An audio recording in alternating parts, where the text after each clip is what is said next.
All right, everybody, welcome back to another positional rankings for the 2024 NFL Draft. And yes, I know it's been a minute since we've done one of these. Last time it was the running backs. Honestly, I don't really have any excuses. I got a little lazy with the positional rankings, but they're going to be pumped out here pretty soon. So expect at least one a week, if not two, until we, get to the draft. Because at this point, I have to do that many because I pushed it off. But realistically, I was waiting for the Senior Bowl. I was waiting for Combine. I wanted to see these guys do on-field drills and all. That's honestly what it was. Like, half of it, yes, was me lazy. Half of it was, school, obviously. And I have another job. So, like, it ain't like I got enough, subs or anything to do this full-time, like, YouTube thing. But we are back with them. Hopefully, you guys are excited to see my top 15.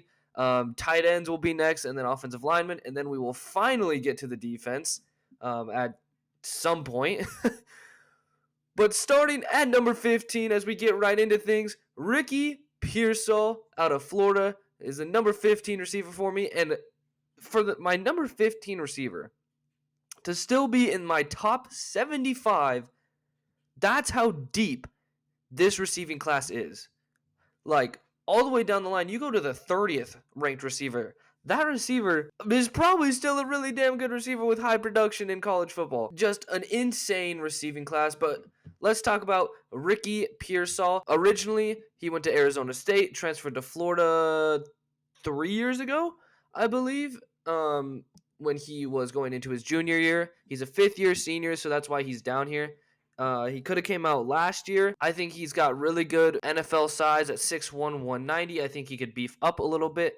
And obviously, he's got fantastic hands. I mean, if you've seen the highlight of what this catch is, it is incredible. It's one of the most absurd catches you will see. But I love his route running. I think the Senior Bowl and the Combine really showed not his twitchiness, but just his ability to get out of a release and really, get past the corner. I think he's got one of the more not developed route trees, but I think he is more developed as a route runner than a lot of these guys that are ahead of him. It's just he's a little bit older. I don't know if his upside's quite as high as some of these other guys, but I think he's going to be a very productive player in the league for a very long time. So Ricky Pearsall here at 15. Number 14, this one, some people are not going to like. Xavier Legette out of South Carolina at number 14. So he came in, we were thinking he was going to be about 6'3", 225. He comes in at 6'1", 220. Not really that big of a factor into why he fell down here, but I'm just highlighting it. Obviously when he has the ball in his hands, he is fantastic. I love that part of his game. But I really love receivers who are really crisp and fluid in route running, and I think he's a little bit stiff still as a route runner. He doesn't have a big route tree. Hands, I don't think are really a question. Obviously, the speed and athleticism is not a question at all. 6'1", 220. This dude is 0% fat, honestly. At least that's what it looks like. Some people calling him baby DK Metcalf or whatever the hell. It also took until his 5th year of his senior year to actually have this really productive season, as you can see. Or was it his 4th? It might have been his 4th year, sorry. You can tell that the majority of his production, 71 catches, 1,200 yards, 7 touchdowns just this season. And over his career, he had 113 catches for 1,600 yards and 12 touchdowns. More than majority of his production came last year. On top of, I don't think he's the best route runner, and I think he can be a little stiff when running his routes. And he is a 5th-year senior. It's hard to project a guy that popped off in his 5th year instead of like continuous growth out, because it was kind of just he was stuck behind guys, and then finally, boom, pops onto the scene. Had a fantastic year. He was great this year. Spencer Rattler got him the ball, but it was just a lot of shallow crossers, it felt like. Go routes, posts. It wasn't a lot that they did down there in South Carolina, especially with him. So that's why he's sitting here at 14. It's definitely not the athleticism that's holding him back. Number 13, Devontez Tez Walker. Whatever you want to call him or whatever he wants to be called. I'm pretty sure he goes by Tez Walker, but I used his full government name here. out of North Carolina, formerly of Kent State. He lit up, I think, Georgia the year prior before joining UNC. Transfers to UNC. NCAA didn't allow him to play the first 6 games because the NCAA is the worst run sports organization in the entire world, and I will continue to phrase that every time that I can. But at 6'1", 193 with just pure athleticism, Tez Walker is a fantastic prospect. He's still a little bit raw, however. His hands are definitely a question mark. He's had some drops, doesn't always catch or have a high catch rate in contested catch situations. And at the Senior Bowl, we kind of saw the drop issues. We were hoping to see Tez Walker really take that step up and prove himself as one of the better receivers in this class, and he still is. By no means is he not a good receiving prospect, but when you aren't consistently holding on to the ball, you're not consistently winning at the release, you're going to fall down the boards a little bit, but I really like him as a prospect.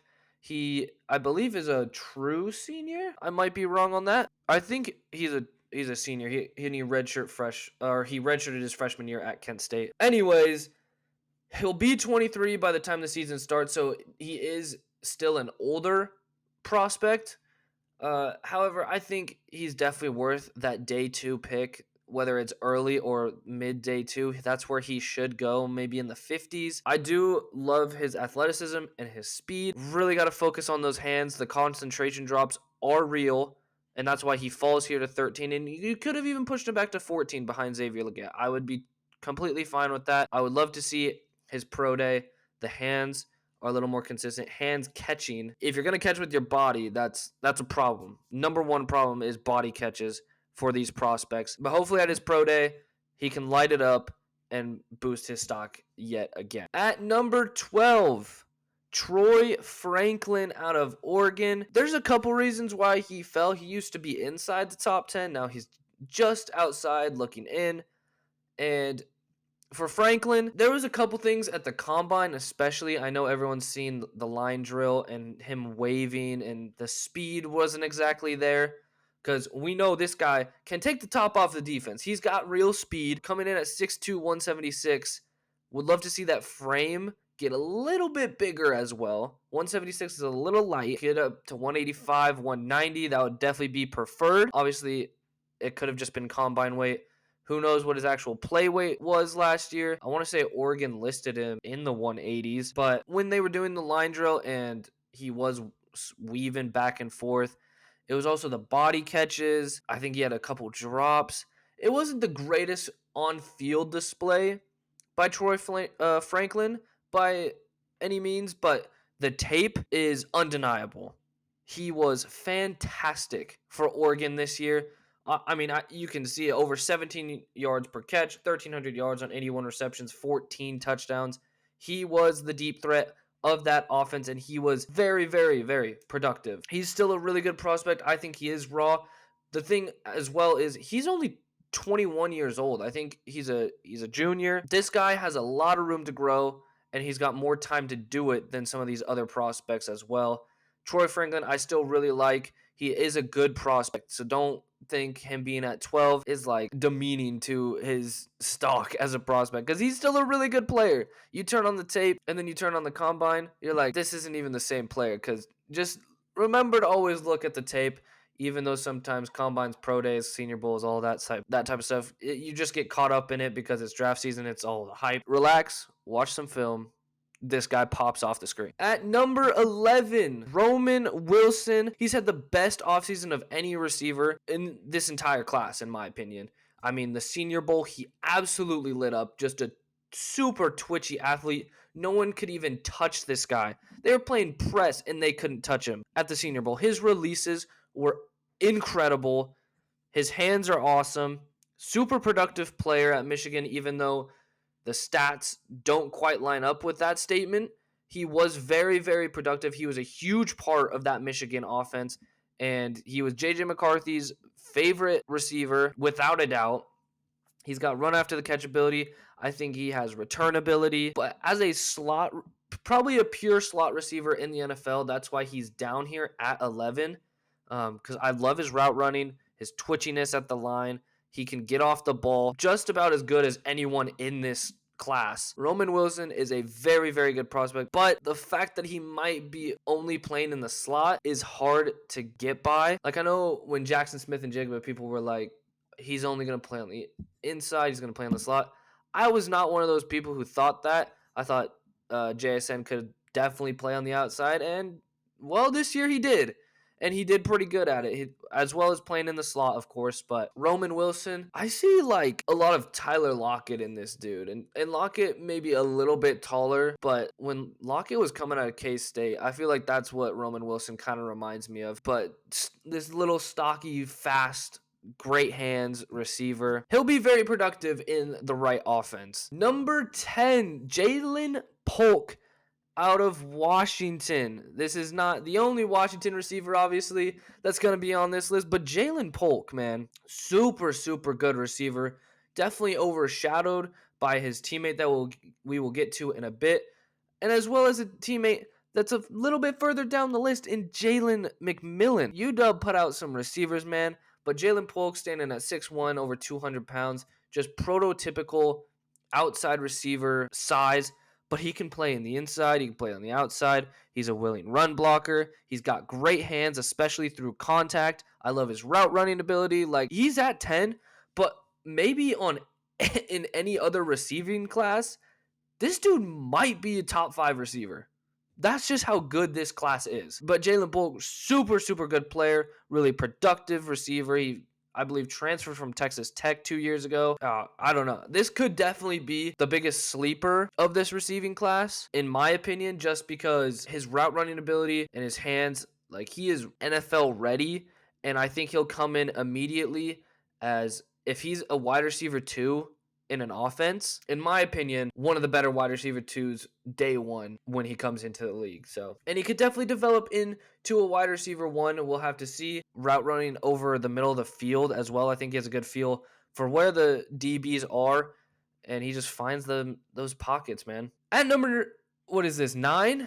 8? I kind of lost track, but Xavier Worthy out of Texas. Now, obviously, world record holder for fastest 40 time ever recorded at 4.21. 4.21. That is absurd speed, and he did it at 5'11", 165. That is a little bit concerning. Would love to see that number go back up to what Texas had him listed at, which was, I believe, 176 at least, because at 165, that is a skinny, skinny frame. That's skinnier than Devontez Smith, I believe, when he was coming out. And he was 6'1", 175, I think Devontez Smith was, or 170. So hopefully Xavier Worthy can get back up into those 170, almost 180 range.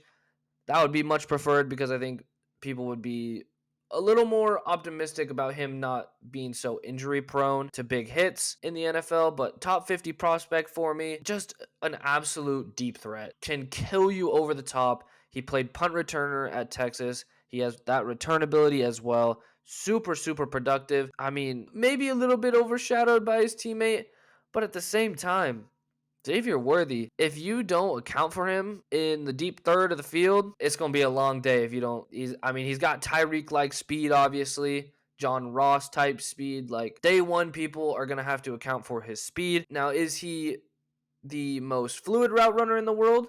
Not quite. But he is definitely a little bit twitchier of an athlete than some of these other receivers. And I think if you can really develop that route running ability, he is going to be dangerous, because his run after the catch ability as well is absurdly good. I mean, that's why they have him back at punt return. Like, once you get the ball into his hands, he'll probably make a big play for you. And he's obviously going to run past dudes. So, I mean, we'll see. I mean, I'm sure a ton of people are mocking him to the Chiefs, which makes a ton of sense, because in the Andy Reid offense, you've got Rashee Rice, who loves going over the middle and underneath, and Travis Kelce, of course.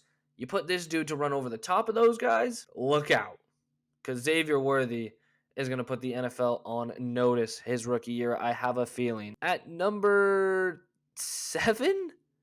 8?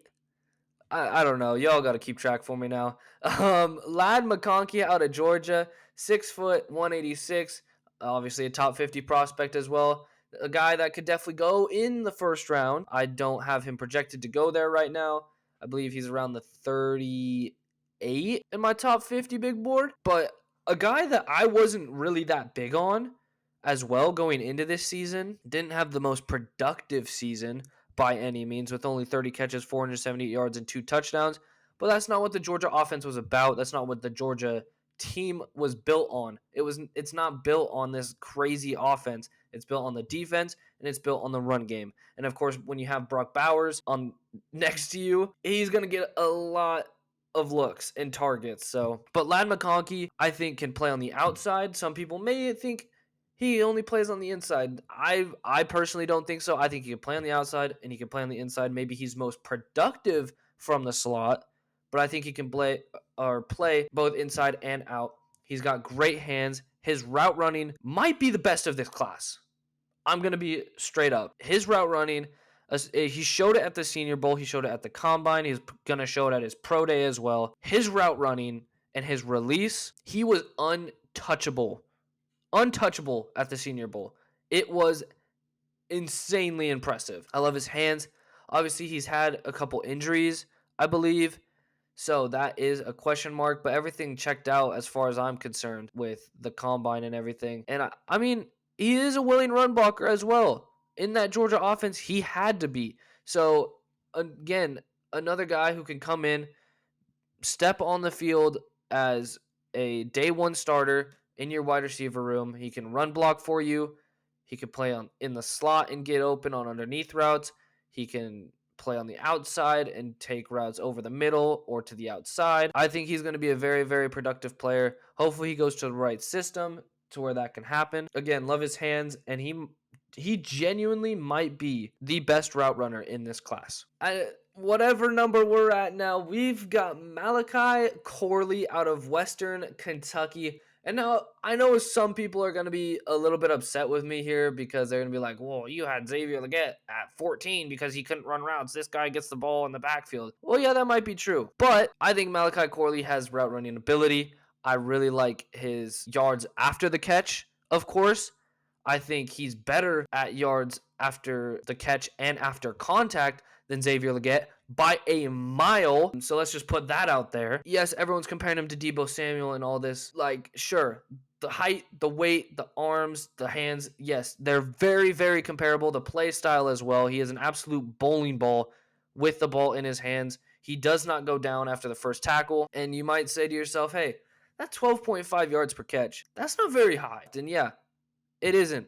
But he's also getting the ball 2 yards behind the line a lot because the Western Kentucky offense is built off screens and quick passes. So take that number for what you will. His average depth per target was pretty low. Again, take it for what you will. He then took those short catches and made it to where he almost got 13 yards per catch. This dude is special. Am I projecting him to be Deebo Samuel? No. But I think in the right offense, this dude is going to be a Pro Bowler. 100%. I believe that. Didn't have a ton of injury concerns. He played very, very well against a tough Ohio State defense as well. That's what really put him on the map. But for me, it's the film. I love this kid, man. He is so, so good. I low-key wish the Giants didn't have such like a deep receiving room to where they could be like, hey, take this dude in the second round. But watch out for Malachi Corley. He's going to go higher than people expect, I think. And he's also going to be someone who people after next year are going to be like, why did he fall so far? I think this is number 6, if I'm not mistaken. So Malachi Corley, number 7. But number 6, Keon Coleman, 6'3", 213. I have him as a late first round projection. Love this dude out of Florida State. Obviously, formerly of Michigan State, transferred, had a fantastic year at Florida State. Maybe not the best statistical year, but had a great, great year nonetheless. Probably the best hands in this class. I think I could confidently say that one-handed catch against BC, I think it was. I could be totally wrong on that. But y'all know what I'm talking about. His one-hand catch was absurd. He does not drop the ball when it comes into his just range, and he's got a big catch radius. So keep that in mind. When it comes into that radius, it does not get past him. It's going to be in his hands. He is one of the better jump ball receivers in this class. You think Odunze is a good 50-50 receiver. This dude might be up there with him in that aspect. And at the combine, I think his on-field drills looked fantastic. He had one of the highest miles per hour or like speed when doing the line drill as well as the route running drills. He was consistently one of like the highest speed receivers doing those drills through the catch point as well, which is really, really important to get those yards after the catch. And I think that also shows up on tape when you take those numbers into account. Maybe not the best route runner, but I think you could definitely develop him. He's still young. Man, those hands are absolute magnets. I really, really like this dude. He's a prototypical X receiver size. I think he could play kind of to a DeAndre Hopkins style of game in the NFL, where he's not always going to be the most open, but you just got to go up, give this man a chance.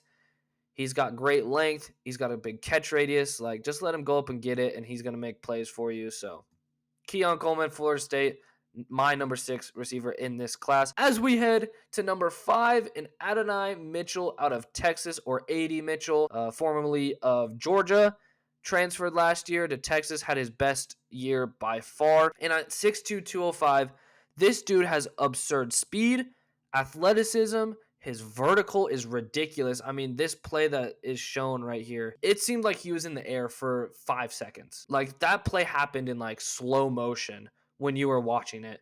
It was crazy. He jumped way too early, and he still high pointed that thing. He's a great jump ball receiver, but he's also got the ability and the route running ability, more importantly, to get over the top, get over the middle, and have a ton of separation.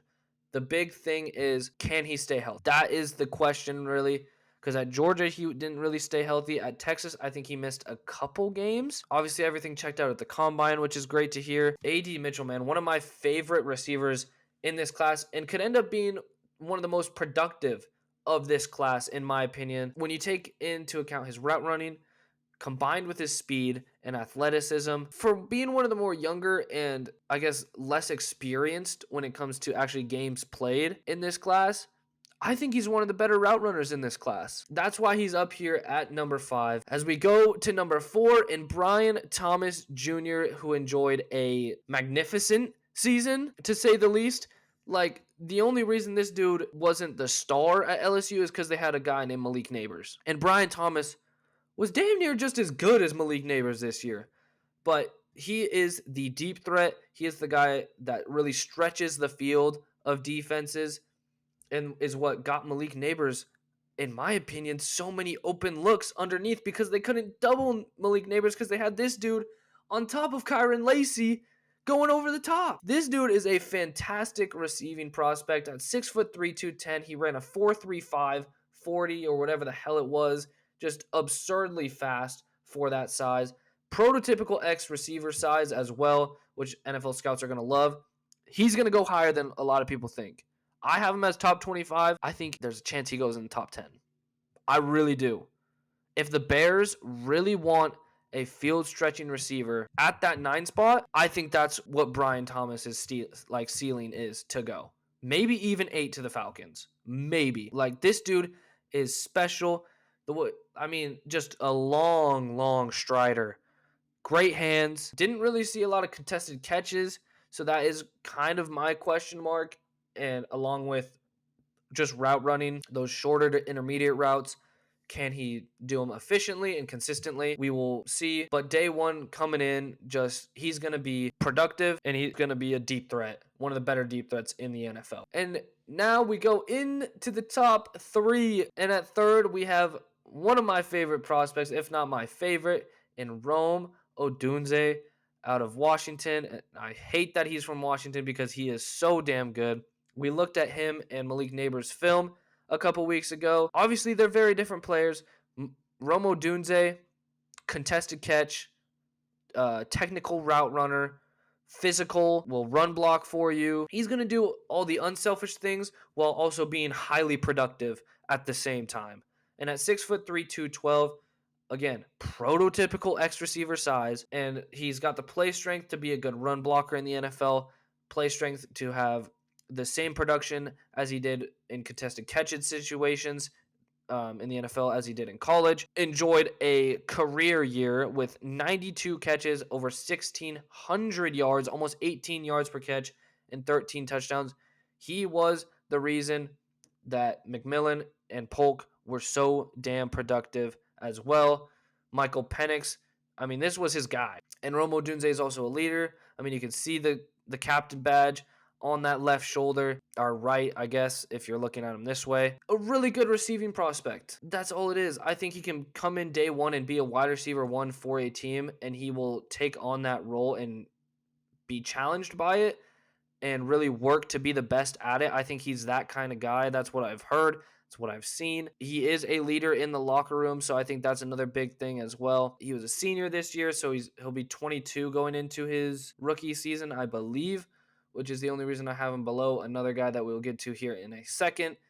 But again, the 50-50 balls, they're 100-0. We've already been over this. Like, go watch my film review of this guy if you really want to hear me say it about 30 times. And I think the work ethic as well. He said going into last year, he wanted to get better at contested catches, those 50-50 balls, and that's exactly what he did, and that's why he's so high up in this receiving class. He would have been high up last year too, but stayed for his senior year and had a career year. At number 2, yeah, y'all guessed it, Malik Nabers out of LSU, who has been rumored to maybe be some scouts' wide receiver one, and even teams' wide receiver ones, because of his ability after the catch.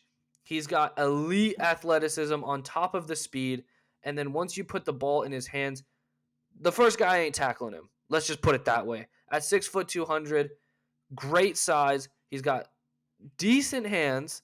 We'll get to that in a second. But once it's into his hands, like I said, yards after contact, yards after the catch, they are incredible. Elite numbers, to maybe even otherworldly numbers. He's an absolute playmaker. He can also take defenses over the top, over the middle. I think he's a really good route runner, fluid in that aspect. But my problem is the focus drops. I think it was either the Arkansas or the Auburn game where I was just like, damn, this dude's got like 2-3 drops, and he's not great in contested catch situations where he has to go up and really beat the defender to the ball in those like contact plays. So that's where I'm kind of having an issue, and that's why he flip-flops a lot of the time for me with him and Odunze. Odunze is just so much better in that aspect. On top of Odunze is a good route runner. Nabers and Odunze are definitely closer than Nabers and Harrison. And I know people say it the other way where Nabers is closer to Harrison, but like the drops need to be cleaned up. The body catches need to be cleaned up before I get to that level. I think he can definitely get to that level. And I think if and when he does, in my opinion, he will be one of the better receivers in the NFL. So definitely a good prospect to take your chances on if you're in that top 5 range. And obviously, number 1, he's been it for 3 years, basically, ever since he came to Ohio State. Lit up the Rose Bowl as a freshman. He had like 3 or 4 touchdowns in that game. It's just, Jackson Smith and Jigba had 329 yards and 3 touchdowns as well. So next year, he comes in. He is the guy as JSN went down, and he picked up that number 1 receiving role with no problem. And at 6'3", 210, he's got prototypical size, great route running, great hands. His contested catch ability is fantastic as well. It's up there with some of the best in this class. For some people, he's the number 1 overall player. I've got him at number 2 right now, and I think that's probably where he's going to stay because Caleb Williams is number 1 for me. And it's not like this dude just catches the short passes. I mean, he averaged over 18 yards per catch this season, 14 touchdowns on 67 catches. Like, really, really productive player is all I can say. He's elite in just about every aspect. He'll run block for you. He's going to be a wide receiver 1 the day he walks into a building, without a doubt. Like, the talent that this dude has, he has the potential to rival his dad's numbers in the NFL. And that says a lot when his dad was a Hall of Fame receiver. As long as he stays healthy, I think this dude's going to be a top 5 receiver that we're talking about for the next 15 years. No doubt about it. Like Marvin Harrison Jr., you might not want to believe it, But this dude is incredible. His catch radius is just among the best already, like super lengthy arms. He's got great hands, big hands, might I add, like completely tore apart that Georgia defense. And again, I think I've been on record of saying this. If Marvin Harrison Jr. doesn't get injured with that brutal hit that I believe he got a concussion from in the back of the end zone, I think Ohio State wins that game. Because from that point on, it was basically just CJ Stroud running around and trying to find someone because he didn't have Marvin Harrison. Marvin Harrison already had 2 touchdowns in that game, I believe. He was over 100 yards, just shredded an elite Georgia defense. And that's what he did all season in the Big Ten as well. Whether it was Iowa, whether it was Michigan, whether it was, I don't know, Purdue or Georgia in the college football playoffs, or, Utah in his freshman year. He has been tearing up everyone. Every secondary fears this guy. Like, walking in day one, he might be a top 15 receiver the day he's drafted. Like, I'm being honest. This dude is special, and he's got special abilities that he is still developing. So take that into account as well. He is not a perfect prospect, and he's doing the things that he's doing at 21 years old as a true junior. That is my receiver rankings, though. Hope you guys did enjoy. Like I said, tight ends will be up next, and I'm sure some of y'all are ready to roast my ass in this ranking video because of things with Xavier Legette. I already know. I already know how high people are on Xavier Legette and how low they might be on guys like McConkey, Roman Wilson, Malachi Corley. I know that's coming, but I hope you guys did enjoy. Let me know where I went wrong with this list. Obviously, I want to hear you guys' opinions. So, please put them down in the comments. Let me know who your top 5, top 15 receivers are and why. So, again, thank you guys so much for watching. Hope you enjoyed. Take it easy, and I'll see you in the next one. Peace.